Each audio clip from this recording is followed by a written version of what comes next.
nessa experiência. Glória a Deus. Experiências com Deus. Mais um dia fantástico, mais um dia abençoador. Do jeito que você está sentado, abra sua Bíblia em Mateus, capítulo de número 5. Vamos partir para a palavra do Senhor, porque o horário não nos espera e nós ainda temos a ceia. Estou feliz por estar ministrando em casa mais uma vez. Não tem nada melhor do que estar em casa, estar em família. Então, eu creio que Deus tem uma palavra ao nosso coração. Mateus capítulo de número 5, Sermão da Montanha, texto bastante conhecido.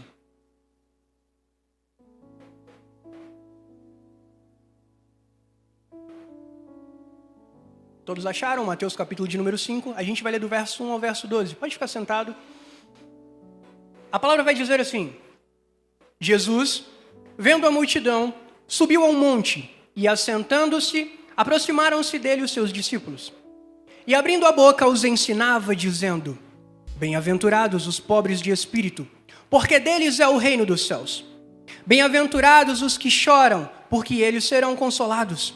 Bem-aventurados os mansos, porque eles herdarão a terra. Bem-aventurados os que têm fome e sede de justiça, porque eles serão fartos. Bem-aventurados os misericordiosos, porque eles alcançarão misericórdia. Bem-aventurados os limpos de coração, porque eles verão a Deus. Bem-aventurados os pacificadores, porque eles serão chamados filhos de Deus. Bem-aventurados os que sofrem perseguição por causa da justiça, porque deles é o reino dos céus. Bem-aventurados sois vós, quando vos injuriarem e perseguirem, e mentindo disserem todo mal contra vós por minha causa. Exultai e alegrai-vos, porque é grande o vosso galardão nos céus, porque assim perseguiram os profetas que foram antes de vós. Deixe sua Bíblia aberta, curve sua cabeça. Senhor, eu quero te agradecer, Pai, pela oportunidade de estar em tua casa juntamente com os meus irmãos. Obrigado pela tua presença. Espírito Santo, a tua presença é real neste lugar. Nós louvamos o teu santo nome, nós oramos a ti, nós clamamos a ti, e nesse momento nós queremos ser ministrados pela tua palavra. Senhor, tudo aquilo que tem tentado roubar a atenção dos meus irmãos, eu repreendo agora em nome de Jesus. Problemas, ansiedades, dificuldades, Senhor, que caiam por terra, que se rendam pelo poder que há no teu santo nome. Deus, que o nosso coração seja uma terra fértil para receber a tua palavra. Nos ensina, Pai, a ser praticantes daquilo que o Senhor nos tem ensinado. Nos ensina a viver a tua palavra em totalidade. Espírito Santo, como nós aprendemos aqui na quinta-feira, o nosso desejo é ser cheio da tua presença. O nosso desejo é transbordar da tua presença. Senhor, nos instrui de acordo com a tua palavra. Em nome de Jesus. Amém. Acho que eu acabei não falando da quinta-feira. Meus irmãos, quem esteve aqui quinta-feira passada? Que noite maravilhosa, que noite extraordinária. Nós estamos iniciando uma série de estudos na nossa quinta profética sobre o Espírito Santo. Aprendemos na quinta passada que o Espírito Santo não é uma força, o Espírito Santo não é um poder, o Espírito Santo não é um vento, uma pomba. O Espírito Santo é uma pessoa. E o desejo dele é se relacionar conosco. E a Bíblia vai dizer que nós devemos ser cheios do Espírito Santo. Quinta-feira que vem, se esforce para estar aqui. Eu até brinquei na quinta que eu falei, gente, eu não vi nem a hora passar. Quando eu vi já era 10h10, eu falei, meu Deus, passou tão rápido, eu queria continuar aqui. A presença dele se manifestando. E é isso que nós queremos. Nos aproximar da presença dele. Conhecer quem é o Espírito Santo e ter um relacionamento íntimo e sincero com ele. Mas vamos para o texto. Mateus capítulo de número 5, o famoso Sermão do Monte. Quem nunca ouviu falar sobre o Sermão do Monte? Quem nunca leu, quem nunca pensou, quem nunca ouviu uma ministração? John Stott vai dizer que o Sermão do Monte é o sermão mais conhecido, só que o menos vivido e o menos praticado. O Sermão do Monte, ele é para ser a base da vida do cristão. Precisamos olhar para o Sermão do Monte e falar, Deus, tenho sido eu bem-aventurado de acordo com a tua palavra? Porque 2 Coríntios 5,12 vai dizer que se nós somos novas criaturas, tudo que é velho ficou para trás. Eu preciso olhar para esse texto e entender que as bem-aventuranças são degraus. As bem-aventuranças são degraus que eu vivo de acordo que eu me relaciono com Deus. Antigamente eu olhava para esse texto e falava assim, eu sou bem-aventurado aqui porque eu choro. Não, mas cara, eu não sou manso não, eu sou brigão. E eu achava que eu tinha que escolher algumas virtudes aqui e falar, Deus, essas aqui que eu quero. Só que não é isso que o texto está dizendo. O texto é Jesus ensinando para uma multidão sobre a caminhada do cristão. Estamos iniciando mais um ano e por mais que para algumas pessoas janeiro tenha passado muito rápido, muito devagar, irmãos, para mim janeiro passou rápido. Eu acho que eu não tive tempo de fazer tudo aquilo que eu quis e enquanto, não é, Ayla? O povo falava assim, nossa, dia 137 de janeiro, eu falava, meu Deus, já está acabando o mês. Gente, eu preciso fazer mais, eu quero fazer mais, Deus me ensina a remir o meu tempo. E eu aprendi a olhar esse texto de Paulo sobre remir o tempo de uma maneira diferente, Bruno. Eu olhava e falava assim, Deus, remir o tempo é eu escolher bem aquilo que eu tenho que fazer. Eu não vou ter tempo de humanamente fazer tudo aquilo que eu quero. Então eu preciso remir o meu tempo e fazer boas escolhas. Só que Deus me fez enxergar esse texto de outra forma também. Remir o tempo, Kelly, é muitas vezes Deus me dar a capacidade de aprender, de entender uma coisa que eu demoraria muito tempo de uma forma muito mais rápida.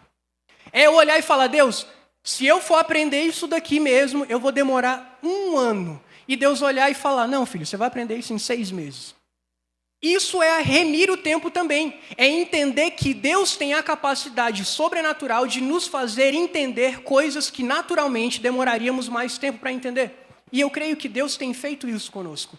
As verdades que Ele tem trazido a essa casa, e eu me lembro bem da pastora Camila Santos pregando aqui recentemente, ela falava assim, enquanto vocês aprendem, o tempo se move de forma sobrenatural. Porque imagina, a gente está começando uma igreja agora.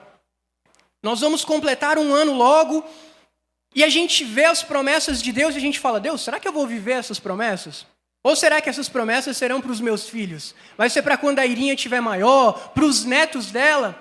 Porque a gente vê ministérios renomados com 30, 40 anos que ainda não viveram aquilo que Deus prometeu. Seja por desvio teológico, seja por não ser o tempo ainda. Mas, irmãos, quando Deus falou que quando a gente ia aprendendo, quando a gente se dedicava à palavra, Ele ia transformando o tempo e fazendo a gente alcançar coisas maiores de uma forma mais rápida, eu peguei aquilo para mim. Falei, Deus, eu quero isso. Me ajuda a me conectar com o teu propósito, porque eu quero ver o teu tempo se cumprir em minha vida.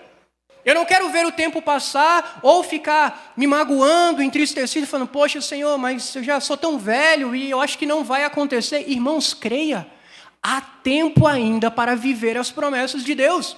A gente olha o mal tomando de conta da juventude, há coisas ruins acontecendo sem parar, e eu olho e falo, Deus, como cuidarei da minha filha? Mas ao mesmo tempo eu converso com a Andy e falo, amor, Deus vai dar o escape para nós. Nós veremos as promessas de Deus se cumprir na vida da nossa filha. Não precisamos criar uma bolha e escondê-la numa caverna. Não, Deus dará o escape, Deus dará o livramento. E o principal, ela conhecerá a Deus. E ela saberá o que é viver na presença de Deus. A nossa preocupação tem que ser essa, Deus, eu quero viver conectado com a tua presença. Porque eu sei, irmão, o mundo está mal, as coisas vão piorar. Se eu olhar só para isso, eu me acovardo, eu me entristeço, eu me escondo, eu entro em depressão e falo, Deus, eu não quero mais. Eu vivo como Elias. Quando Elias ouve que Jezabel ia matá-lo, o que ele faz? Ele se esconde. Elias acabou de matar os profetas de Baal, de ver o fogo descer, de ver a glória se manifestando, só que de repente é como se Elias fechasse os seus olhos espirituais e abrisse os olhos naturais.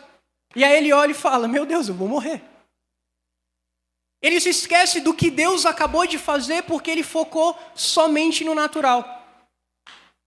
Não é, irmãos, para a partir de hoje a gente ser fanático e falar, não importa o que aconteça, Deus vai estar cuidando, então... Não, precisamos ser prudentes. Mas precisamos estar com os olhos espirituais abertos para aquilo que Deus tem feito e para aquilo que Ele tem direcionado. Amém? Mas vamos voltar para o texto.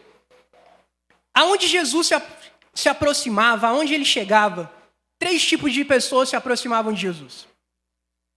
Se aproximavam a multidão, que estava ali para ver os milagres, que estava ali porque era o show acontecendo. Apareciam os simpatizantes. O simpatizante é quem? É aquele que ouve a mensagem, aquele que olha e fala, uau, que legal essa mensagem, né? Mas não é para agora. Não vou viver isso agora. Não, esse irmão que está pregando, ele não é tão famoso assim, não. Então, quantas pessoas essa pessoa tem de seguidor no Instagram? Para eu ver se eu vou dar valor à palavra dela. Não, então não. O simpatizante, ele ouve, ele olha e fala, uau, porque a moda agora não é mais falar aleluia, uau, uau. Só que vive só de uau e não vive a palavra. O simpatizante, ele conhece a Bíblia, mas ele não vive. O simpatizante, ele decorou o versículo, mas ele não entendeu a essência. O simpatizante, ele está aqui, mas a mente dele está assim, eita, hoje tem a Supercopa Palmeiras e São Paulo, eita. E aposta e não sei o quê. A mente dele está em outro lugar. E tem o discípulo. O discípulo está ali ouvindo atentamente aquilo que Jesus está dizendo. O discípulo está ali olhando e analisando com a vida dele e falando, isso aqui eu estou bem, não, isso aqui eu não estou tão bem. Deus, isso aqui eu preciso melhorar. Senhor, isso aqui que o Senhor está dizendo é difícil, mas eu quero viver. Então a gente precisa olhar e falar, Deus, quem sou eu na fila do pão? Quem sou eu em 2024? Eu faço parte da multidão, eu venho para ver o show acontecer, eu venho para ver meu amigo que eu não vejo há muito tempo, eu venho para ver a irmã mais linda da igreja que estava aqui, não está mais, deve estar amamentando, está lá atrás. Para que eu venho aqui? Tem o simpatizante que ouve, mas não pratica, e tem o discípulo. Nunca é tarde para se tornar discípulo de Cristo. Nunca é tarde para se tornar um discípulo daquilo que Cristo tem nos ensinado.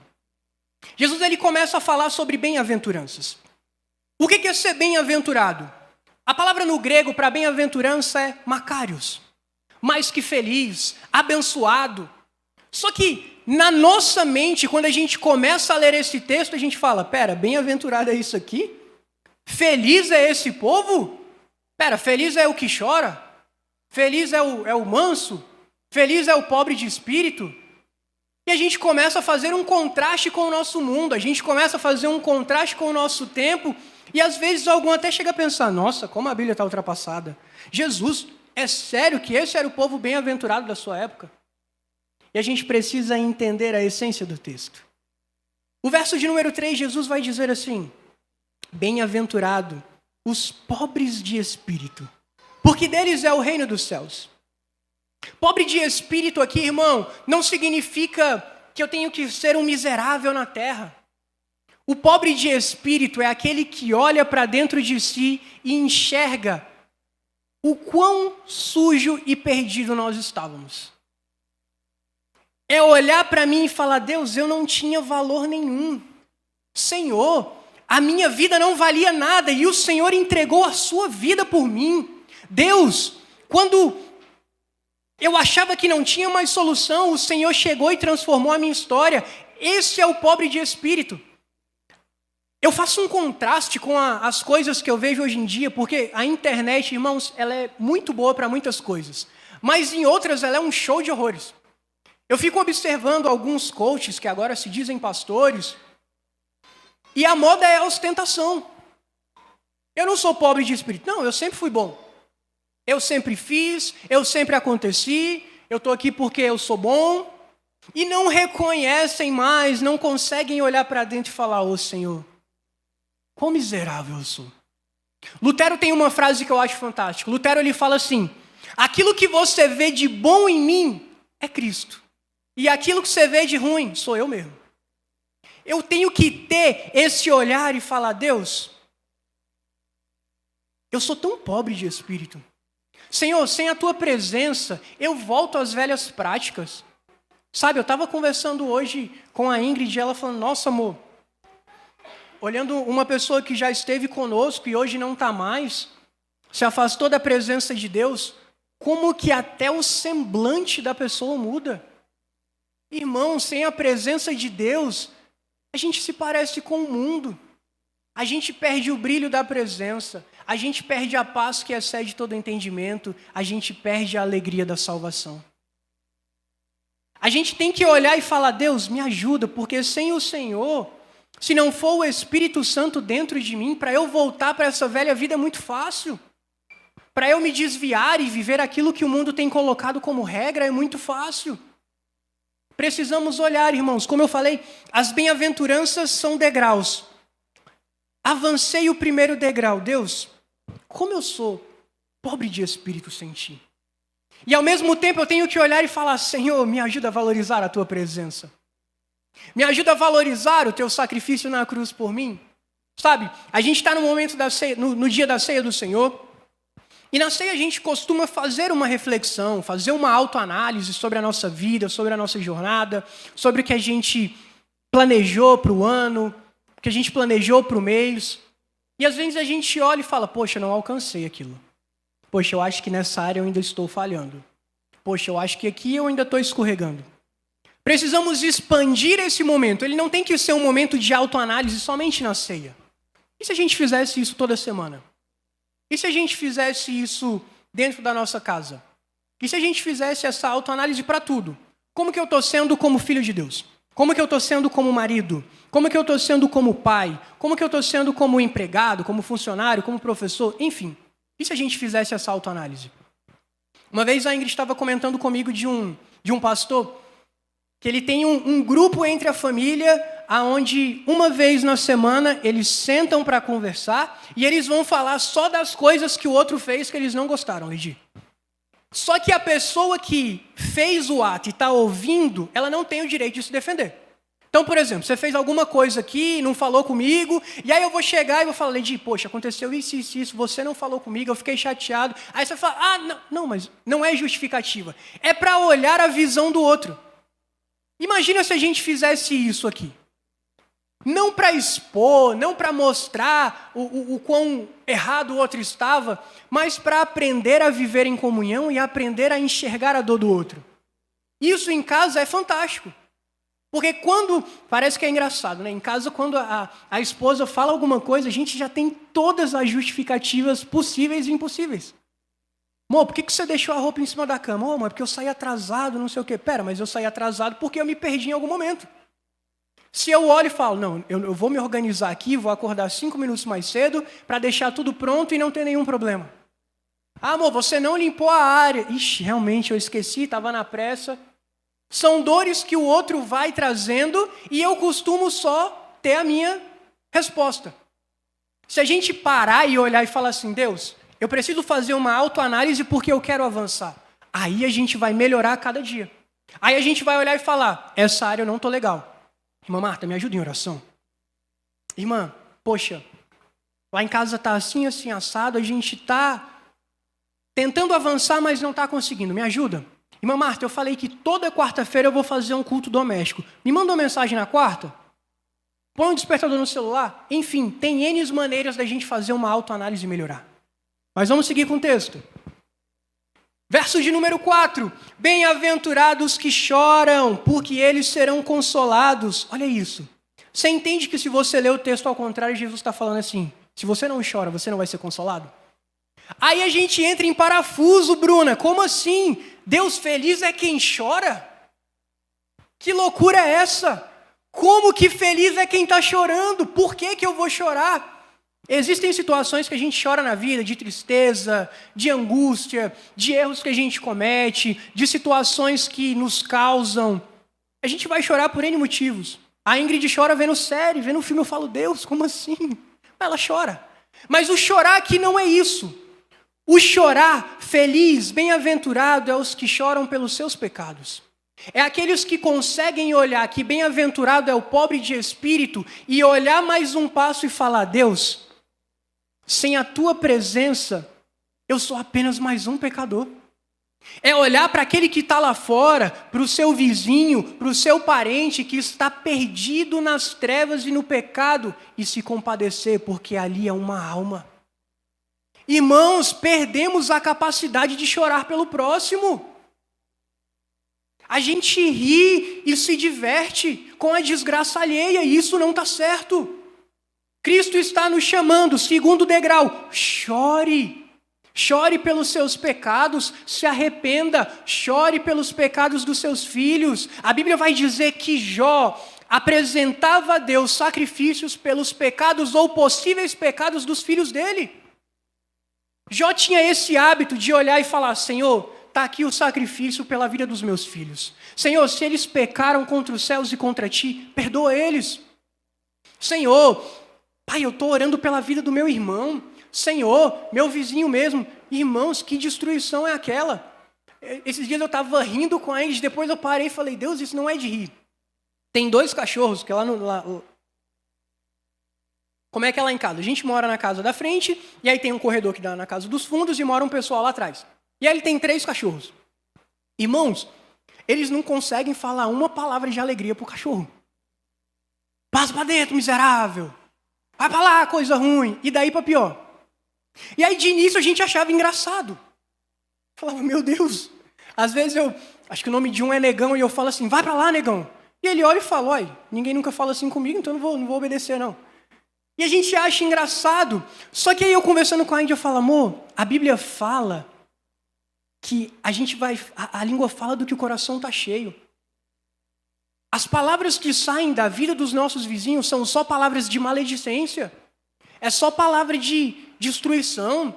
É só palavra de tristeza. Eu não posso me alegrar com isso, irmãos. Eu não posso olhar e ver: meu Deus, essa família vive em trevas absoluta e eu estou achando isso engraçado. Essa família está perdida no pecado, na bebida, na traição. E aí vem crianças crescendo, olhando aquele mesmo cenário. Eu falo: Deus, eu não posso me alegrar com isso. Eu não posso achar engraçado. O meu papel como bem-aventurado é orar, é chorar e falar: Deus, alcança essa família. Deus, me ajuda a ser uma ponte, como o nosso pastor fala, uma placa que aponta para o teu evangelho. Porque tem salvação para eles. Porque a tua palavra diz que o Senhor transforma. A tua palavra diz que o Senhor nos transportou do reino do império das trevas para o reino do Filho do seu amor. Deus, eu creio que isso pode acontecer com meu vizinho. Deus, eu creio que isso pode acontecer com meu chefe. Deus, eu creio que isso pode acontecer. Eu preciso ser esse agente. Eu preciso ser esse agente transformador. Então eu olho e falo: Deus, sou bem-aventurado porque eu sou pobre de espírito, amém. Porque deles é o reino dos céus e eu quero o reino dos céus para mim. Bem-aventurados que choram, porque eles serão consolados. Se não há choro, eu não serei consolado. Verso 5. Bem-aventurados mansos, porque eles herdarão a terra. A mansidão é uma coisa fantástica. Porque a gente vive num mundo onde a gente tem que ser o bichão mesmo. No trânsito, no casamento, se um fala mais alto, eu tenho que falar mais alto ainda. Se um buzina uma vez no trânsito, eu tenho que buzinar 2 vezes. Se eu não levo o desaforo para casa. Eu lembro que eu ouvi uma coisa assim: se apanhou na rua, você vai apanhar em casa também. Então bata na rua, mas eu chegava em casa e apanhava também porque eu briguei na rua. E eu vivia em parafuso. E hoje eu consigo olhar para mim, irmãos, e falar: Deus, obrigado por tudo que o Senhor tem feito em minha vida. Porque a ausência paterna em minha vida, ela me trouxe algumas rebeldias. A ausência paterna, ela traz um peso muito grande na vida de um homem, na vida de uma mulher também. A psicologia vai falar sobre sexualidade da mulher, que pela falta de um pai ela é destruída. Valores que não existem presentes. E uma coisa que a ausência paterna trouxe em mim foi a impaciência. Irmãos, eu era um adolescente muito impaciente. E às vezes eu era até debochado com isso. Por exemplo, eu estava numa aula de inglês e o professor passava alguma coisa, eu aprendia e tinha alguém do meu lado que não aprendia, não entendia. E eu ficava com raiva daquela pessoa, falava: caracas, desculpa, mas você é burro. E de todas as formas, irmãos, eu era impaciente. Eu era impaciente quando tinha que esperar alguma coisa, eu era impaciente com os meus amigos, eu era impaciente dentro de casa. Até que um dia Deus usou um professor para falar comigo. No final de uma aula ele me chamou para conversar e falou assim: cara, você não vai ser bom em tudo. Existirão coisas que outras pessoas serão infinitamente melhores que você. E se essas pessoas tivessem a mesma forma de reagir, a mesma reação que você tem quando você perguntasse algo? E aquilo me fez pensar. E desde então, eu orava e falava: Deus, me ajuda a ser mais paciente. Senhor, me ajuda a ser mais paciente. Me ajuda a ser mais paciente. E vinha problema, e vinha treta, e o tempo foi passando, e vinha fechada no trânsito. Mas eu fui aprendendo a ser paciente. A paciência, irmãos, e a mansidão aqui, ela está intimamente ligada com o domínio próprio, que é um fruto do Espírito. O fruto do Espírito ele é dividido em vários gomos, é um fruto, não são vários frutos. Se você ler Gálatas, capítulo de número 5, vai dizer que o fruto do Espírito, e aí ele vai pegar mansidão, alegria, domínio próprio, benignidade. O domínio próprio faz parte do fruto do Espírito. Então eu preciso olhar e falar, Deus, se eu não tenho domínio próprio, como é que está o Espírito Santo agindo dentro de mim? Quantas vezes eu olhei e falei, Deus, coloca um freio na minha boca, para eu não me estressar, para eu não xingar, para eu não perder a razão. Me ensina a ser manso. E ser manso não é ser omisso. Ser manso não é ver as coisas erradas acontecendo e fechar os olhos. Não. Ser manso é você aprender a se posicionar sem ofender o próximo. É você aprender a resolver uma situação sem gritar, sem esbravejar, sem apontar. Quantas vezes, irmãos, às vezes tem uma discussão por qualquer tipo de besteira em casa e a gente fala, não é a hora de conversar. Não é o momento. Eu estou aqui exercendo o domínio próprio. Me ajuda. Mansidão é isso. E, irmãos, bem-aventurados mansos, porque eles herdarão a terra. Eu preciso olhar e falar, Deus, eu quero viver aquilo que o Senhor tem para mim aqui. Me ensina a ter domínio próprio. Me ensina, Senhor, a nesse terceiro degrau olhar e falar, Deus, aonde eu tenho faltado com domínio próprio? Senhor, aonde eu tenho faltado com a mansidão dentro do meu lar, com os meus filhos, no tratamento com minha esposa, no tratamento com meu marido? O Espírito Santo nos revela. E aí a gente volta para o devocional do dia, às vezes é Deus falando e a gente fala, não, mas ele mereceu. Não, mas eu estou impaciente, eu estou estressado. Mas uma coisa não tem nada a ver com a outra.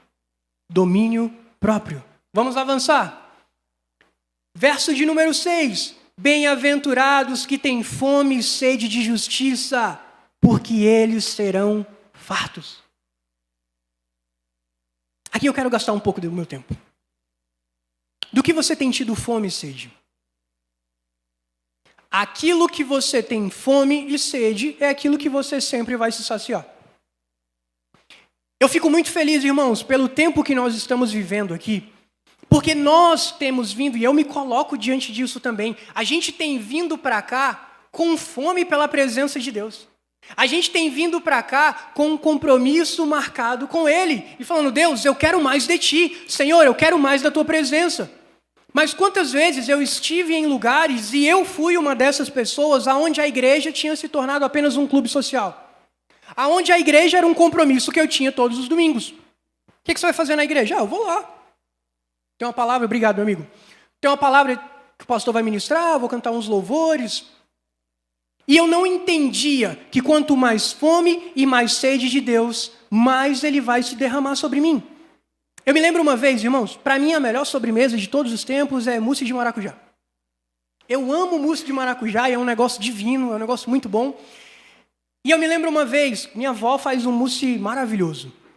E aí eu tive um almoço na casa da minha avó, não lembro se era Natal, se era Ano Novo. Sei que minha avó cozinha muito bem, e aí eu comi uma vez, eu comi 2 e eu comi 3 vezes. E eu estava muito saciado, não era gula, é porque eu gosto de comer, irmãos. Gente, comer não é bom? Comer é algo fantástico. E graças a Deus que o metabolismo ainda está bom, então a gente se mantém. E aí eu falei, nossa, que maravilha, tô cheio, tô empanturrado, essa foi a palavra. E aí quando eu termino de comer, minha avó vem com um mousse de maracujá. Eu falei, eu não aguento mais comer. Eu falei, vó, eu tô muito cheio. Vó, eu tô saciado, é a melhor sobremesa, é o que eu mais amo comer. E eu não conseguia mais comer. Se eu comesse, era perigoso até eu passar mal. Agora vamos fazer um paralelo aqui. A celebração de domingo é para ser o ápice da nossa semana. É para ser o momento mais extraordinário, a reunião dos santos, aonde está todo mundo transbordando pela presença, aonde eu tive uma semana abençoada, aonde eu venci meus desafios, aonde eu fiz o meu devocional, aonde eu procurei ter mais experiências com Deus, orei. Irmãos, imagina todo mundo aqui como brasa viva. Se a gente chega aqui no domingo, isso aqui ia estar incendiado. E eu creio que nós estamos caminhando para isso. A minha alegria é olhar e falar, Deus, cada dia que passa nós estamos avançando para viver este propósito. Então eu tenho que olhar e falar, Deus, do que eu tenho tido fome e sede? Do que eu tenho tido compromisso todos os dias? Quer ver? Eu gosto de jogar FIFA. Só que eu não posso ter um compromisso com o FIFA e não ter um compromisso com Deus, não ter um compromisso com a minha família e não ter um compromisso com o meu trabalho. Eu não posso pegar, eu amo essa série, eu vou colocar a minha série aqui e depois eu faço tudo o que eu tenho que fazer. É o futebol. Enfim, você sabe aquilo que tem roubado o seu tempo e roubado a sua fome. Eu preciso olhar e falar, Deus, me ajuda a ter fome e sede de Ti. É aí que o jejum entra, porque o jejum é fantástico.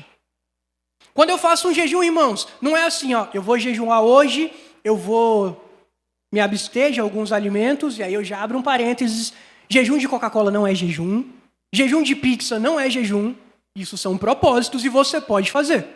Mas eu lembro uma vez no quartel, conversando com uma amiga, ele falou assim, cara, eu estou empolgado, eu estou fazendo um jejum, eu vou ficar 1 ano sem tomar Coca-Cola. Falei, pera, mas você toma Coca-Cola todo dia? Não. Falei, então isso não é um jejum. Isso é um propósito e fantástico. Cara, excelente, faça isso mesmo. Você está fazendo um voto com Deus. Deus, eu não vou tomar Coca-Cola. Acho que ele fez até de churrasco. Eu falei, irmão, não ia comer carne durante 1 ano. Eu falei, amém. Esse é de Deus.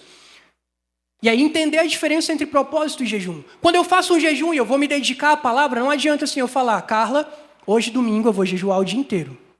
E eu vou assistir série o dia inteiro. Não faz sentido. Se eu estou jejuando, eu estou falando, Deus, eu quero voltar a minha fome e a minha sede para a Tua palavra. Eu quero focar naquilo que o Senhor tem para mim. Deus, eu preciso fechar um pouquinho os meus olhos espirituais e eu te peço, abre os meus olhos espirituais. Feche os meus olhos naturais aqui, Deus, e abre a minha visão espiritual para ver além daquilo que eu consigo ver. Esse é a fome e a sede de justiça. Porque quando eu estou cheio de fome de Deus, abre a sua Bíblia em Isaías, capítulo de número 44. Vamos lá, você que é rápido de endereço. Isaías, capítulo de número 44. Verso de número 3, olha isso. Isaías 44, verso de número 3. Porque derramarei água sobre o sedento e rio sobre terra seca. Derramarei o meu espírito sobre a tua posteridade e a minha bênção sobre os teus descendentes. Olha o que Deus está falando. Você está sedento? A bênção que eu vou derramar vai alcançar os seus filhos. A bênção que eu vou derramar vai alcançar a sua família. A bênção que eu vou derramar vai alcançar a tua parentela. Olha isso. O requisito principal é o quê? Sede. Derramarei água sobre o sedento. Se eu já estou saciado por outras coisas, eu não terei fome, não terei sede. Eu sempre gosto de trazer esse exemplo de Billy Graham. Billy Graham falava o seguinte, Billy Graham morreu já tem muito tempo, e na década de 70 e 80 ele falava assim, Satanás tem um grande rei e uma grande rainha nessa terra. O grande rei se chama esporte, e a grande rainha se chama entretenimento. E todos da terra, de alguma forma, estão emaranhados por aquilo que esses reis têm colocado. Irmãos, a gente que é homem, normalmente é fascinado por esporte. Houve uma época da minha vida que se eu não me atentasse, não tomasse cuidado, era futebol de manhã, futebol de tarde, futebol de noite, basquete, UFC de madrugada. Eu falava, meu Deus, eu estou vivendo em prol de esporte. Eu abri o site do Globo Esporte 30 vezes ao dia. E tinha notificação e não sei o quê, e grupo de cartola e grupo de futebol. Eu falei, Deus, a minha vida está sendo gerenciada por esporte. E isso está errado. Esse não é o meu propósito, esse não é o meu papel. Eu não sou um atleta e eu não vivo disso e não foi para isso que o Senhor me chamou. Me ajuda. A gente tem isso com séries, a gente tem isso com filmes, a gente tem isso com novelas, enfim. Precisamos tomar cuidado com aquilo que rouba o nosso tempo. Já percebeu que Satanás mudou a estratégia? Irmãos, quando eu era criança era normal, todo domingo tinha um endemoniado na igreja. E se não tinha na igreja, passava na rua e manifestava. A gente pode fazer 2 perguntas. Espera, será que a gente perdeu o discernimento e não tem visto mais o manifestar de demônios? Ou Satanás também mudou a sua estratégia?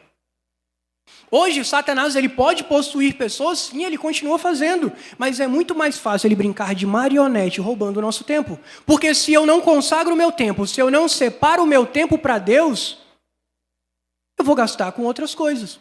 que podem ser lícitas, mas aí é o que Hebreus vai falar, para a gente tomar cuidado com os embaraços. Existem coisas que são lícitas, são boas. Quer dizer que, eu vou fechar esse parênteses, eu não vou assistir mais futebol? Não, não é isso. Mas faça com uma dosagem. Eu costumo dizer que era engraçado. Quando a gente tinha culto à noite, né? Eu assistia jogo do Palmeiras de tarde, de noite, ia para a igreja. Irmão, eu estava totalmente desconectado. Se o Palmeiras ganhou, eu estava feliz. Se perdeu, eu estava chateado, indignado com a arbitragem. Quem conhece de jogador de futebol aqui sabe o tanto que o Egídio já passou raiva na gente. E eu falava, Deus, não está certo isso. Eu estou desconectado com a tua presença porque eu estou totalmente saciado de coisas que o mundo me dá e que podem ser lícitas, mas que estão roubando a tua primazia e isso não está certo. E eu precisei fazer um filtro e olhar, Deus, me ajuda, porque é um desafio, irmãos. Já percebeu que a gente pode esquecer a carteira, pode esquecer o crachá, pode esquecer o que for, mas se esquecer o celular, a gente volta, perde um ônibus, se atrasa. Não, porque a minha vida está aqui. Não, está cartão de crédito, habilitação. Mas se a gente for olhar mesmo, existem outras formas de se comunicar e muitas vezes deixar o celular de lado é importante.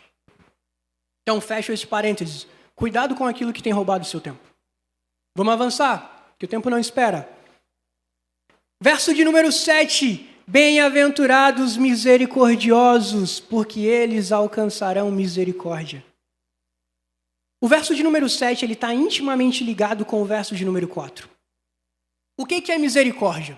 Etimologicamente, misericórdia é misericardia, miséria e coração. É eu aprender a colocar o meu coração na miséria do outro. É eu olhar e falar, Deus, o mais miserável que existiu foi eu. E o Senhor colocou o seu coração no meu lugar. O Senhor colocou a sua vida na cruz do Calvário por mim. Me ensina a ter misericórdia do próximo. Sabe, a gente costuma falar assim, errou uma vez comigo, tudo bem.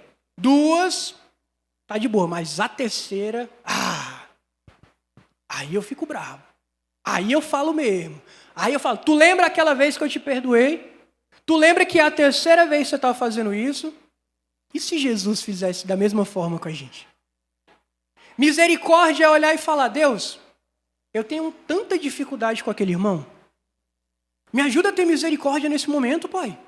Senhor, me ajuda a entender que ele é o meu irmão em Cristo e eu quero amá-lo como o Senhor mandou. Senhor, é difícil. É sim. Mas todos nós temos as nossas chatices e dificuldades. E quem conhece normalmente é só o nosso cônjuge ou filho. Mas todo mundo, irmão, tem um dia que você está chato. Tem um dia que você está insuportável. E o cônjuge não tolera. E os filhos não toleram. Precisamos tolerar o próximo. Precisamos entender e falar, Deus, agora era o momento de eu sair por cima aqui. Agora era o momento de eu falar mesmo as verdades. Só que não foi para isso que o Senhor me chamou. Entender que bem-aventurado é o misericordioso é também saber que nós temos um Deus justo que vai cuidar de nós quando nós formos difamados. É entender que situações podem acontecer, mas Ele é o nosso justo juiz. E Ele não vai deixar, irmãos, situações virem contra nós e nos deixar desamparados. Só que eu preciso fazer uma escolha. Às vezes, Dino, as coisas vêm até mim e eu falo assim, Deus, pode deixar que eu resolvo. Agora é comigo. Quando eu falo isso, eu estou falando, Deus, eu não preciso que o Senhor intervenha nessa situação. Só que é muito melhor eu falar assim, Deus, age nessa situação. E se for preciso eu fazer alguma coisa, me dá discernimento e sabedoria.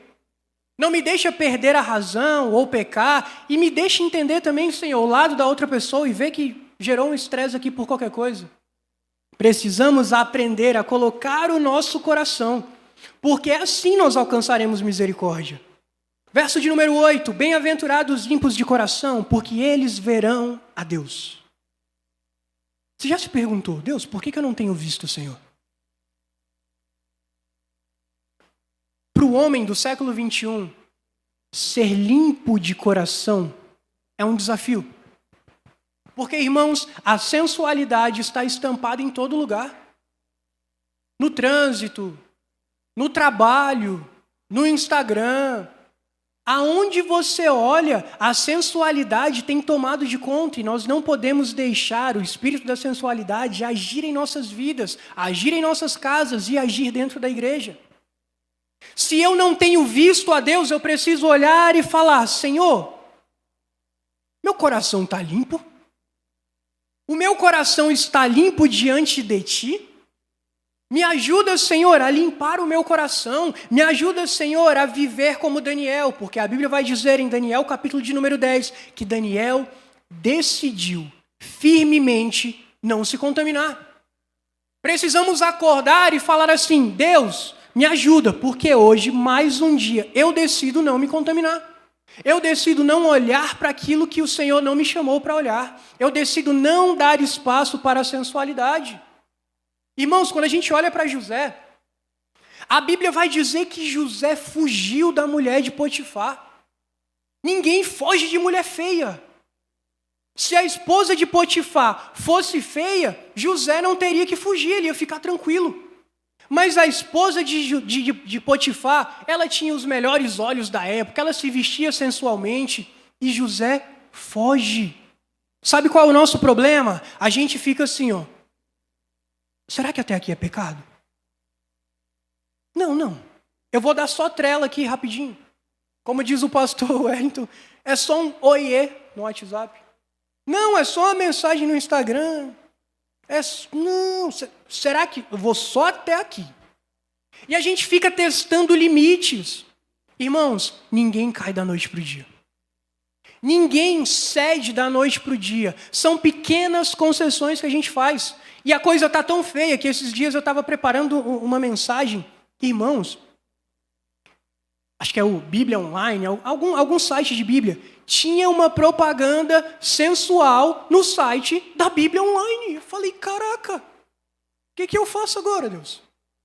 Fecho o site, por isso que é bom ter um monte de Bíblia, vou lá no modo raiz mesmo, abrir 5 Bíblias aqui e olhar, porque, irmãos, nem o site de Bíblia agora a gente tem mais sossego. Facebook, quantas vezes eu chamei a Ingrid, eu estou lá no Marketplace procurando alguma coisa para comprar. Do nada aparece algo sensual do AliExpress.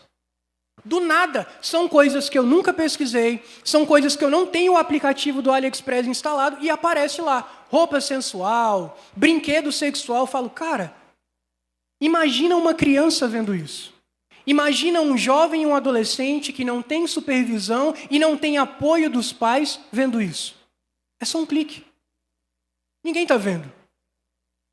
Precisamos olhar e falar, Deus, me ajuda a ter o meu coração limpo. Senhor, eu tenho dificuldade nessa área. Senhor, me ajuda. E aí eu volto em Billy Graham. Billy Graham falava assim, eu não entro em elevador se tiver uma mulher sozinha. Eu não faço gabinete com uma mulher se ela estiver sozinha. Eu não dou carona para uma mulher se ela estiver sozinha. E aí uma vez uma mulher falou, não, mas eu não vou fazer nada. E ele falou, eu sei, mas o problema sou eu. Eu conheço a minha natureza. Ah, mas aí ele estava sendo fanático demais. Ele conhecia o limite que ele tinha. Ele sabia onde ele estava sendo tentado. Precisamos ser, irmãos, severos com aquilo que tem nos tentado. Minha esposa está dormindo. Eu vou pegar o celular aqui e vou mexer rapidinho. Seja prudente. Seja prudente naquilo que você faz. A minha dificuldade é porque eu levo o celular para o banheiro. Não leva. Vai fazer palavra cruzada. Cruzadinha. Jogo dos 7 erros. Devocional. Mas a gente precisa agir em cima daquilo que tem nos atrapalhado, porque isso é muito sério, irmãos. A Bíblia está dizendo, bem-aventurados os limpos de coração, porque eles verão a Deus. Eu quero ver a Deus. Você quer ver Deus também? Eu quero vê-lo agindo aqui, eu quero vê-lo mostrando aquilo que ele tem para fazer e o porquê que ele vai fazer. E o maior anseio, irmãos, é chegar na glória e vê-lo face a face. Ser puro de coração vai me ajudar a isso. Vamos avançar. Bem-aventurados os pacificadores, porque eles serão chamados filhos de Deus. Ser um pacificador nesse tempo é algo desafiador. Acabei de me lembrar de uma coisa aqui agora. Eu me lembro uma vez, na minha adolescência, eu estava jogando futebol numa quadra um pouco longe de casa, eu e alguns amigos. E aí a gente estava sentado, pegando próxima. E aí, de repente, chegou um rapaz, sacou uma arma e apontou para o meu amigo que estava do meu lado. E aí, meu amigo se assustou, foi levantar. Ele, não senta, não levanta não, pode ficar sentado aí. E aí ele começou a falar, tu tá lembrado daquele dia, não sei o quê, não sei quantos anos atrás que tu mexeu com minha mulher e não sei o quê. Aí o pessoal que estava em volta, pé de pano, manda pro outro mundo. Adolescentes. Isso 10 anos atrás. Aí eu levantei e falei, não, irmão, faz isso não, cara. Não, bicho folgado, não sei o que. Eu falei, cara, isso aconteceu tem mais de ano. Tira isso do teu coração, cara, não sei o quê. E o outro do outro lado, mata mesmo. Olha o ponto que a gente chegou. Aí eu falei, cara, não, pô, deixa isso de lado. Aí ele falou, não, pega as coisas de vocês e vai embora. A gente pegou e desceu, foi embora para casa. Olha, irmãos, a quantidade de pessoas que tem para assistir o mal e para incentivar o mal.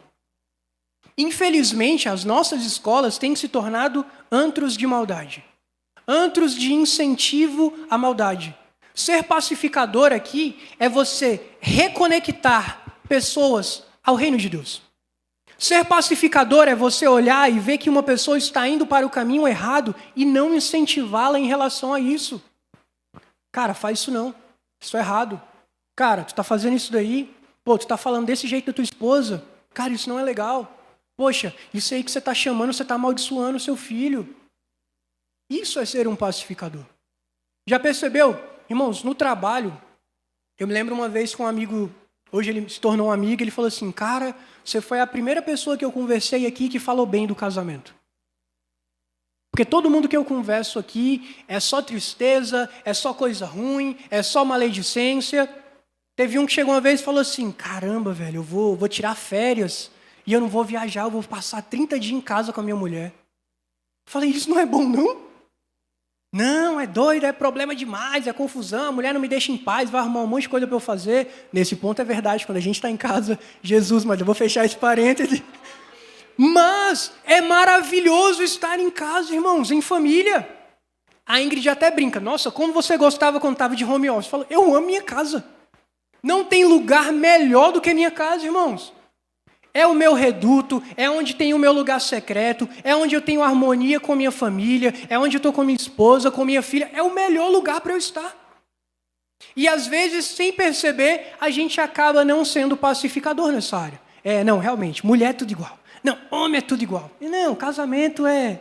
Não, se não der certo, a gente troca. E a gente acaba afastando pessoas que Deus nos dá a oportunidade de conectá-las ao reino de Deus. Seja um pacificador, vamos avançar. Bem-aventurados que sofrem perseguição por causa da justiça, porque deles é o reino dos céus. Verso 11. Bem-aventurados sois vós, quando vos injuriarem e perseguirem, e mentindo disserem todo o mal contra vós por minha causa. Já se coloque de pé no seu lugar para a gente finalizar. Já quero chamar os irmãos que vão me ajudar na ceia. Olha o que a Bíblia está dizendo. Você entende que são degraus que você segue? Deus, eu aprendi a ser bem-aventurado e ser pobre de espírito. Eu aprendi a chorar pelos que choram, chorar pelos meus pecados. Eu aprendi a ser manso. Eu aprendi a ter sede e fome de justiça. Eu aprendi a ser misericordioso. Eu aprendi a ser limpo de coração. Eu aprendi a ser pacificador. E aí Jesus vem agora e diz assim, você alcançou tudo isso? Então tá, agora vem a perseguição. Só que olha só o que ele está falando. Bem-aventurado é você por causa da justiça, porque você sofre perseguição por causa da justiça. Ou quando te injuriarem e te perseguirem, mentindo, disserem todo mal contra vós por minha causa. Jesus está falando assim, olha, quando você se posiciona e você é perseguido por ser um bom cristão, você é bem-aventurado. Aí aqui a gente abre um parênteses, não é assim, eu sou perseguido no meu trabalho porque eu sou crente, mas você não dá bom testemunho, você não chega no horário, você sai mais cedo. Isso não é ser perseguido por causa da justiça. Irmãos, a perseguição virá, a perseguição tem vindo, mas o chamado de Cristo é, você é bem-aventurado. A bem-aventurança de viver tudo que Cristo tem para nós nos garante, irmãos, intimidade com Ele, uma vida próspera, uma família abençoada, nos garante visão daquilo que Ele tem feito por nós, nos garante que Ele vai cuidar de nós, nos garante a eternidade. É tempo de olhar e falar: Deus, aonde eu parei na bem-aventurança? Quando nos entregamos a Cristo, é como se a nossa história fosse dividida. Eis aqui o Asriel, antes de Cristo, as obras passadas, a mentira, a pornografia, os palavrões. Tá bom, agora eu estou no ponto zero, eu aceitei a Cristo. Só que não é para eu parar aqui. Existe uma vida bem-aventurada quando eu decido progredir. Existe bem-aventurança, existe um chamado de Cristo. É Ele falando: filho, a sua vida não acaba depois que você encontra a cruz. Não, é só o início de uma jornada. É tempo de avançar, é tempo de se alinhar com o propósito que eu tenho para a sua vida. É tempo de viver novidade.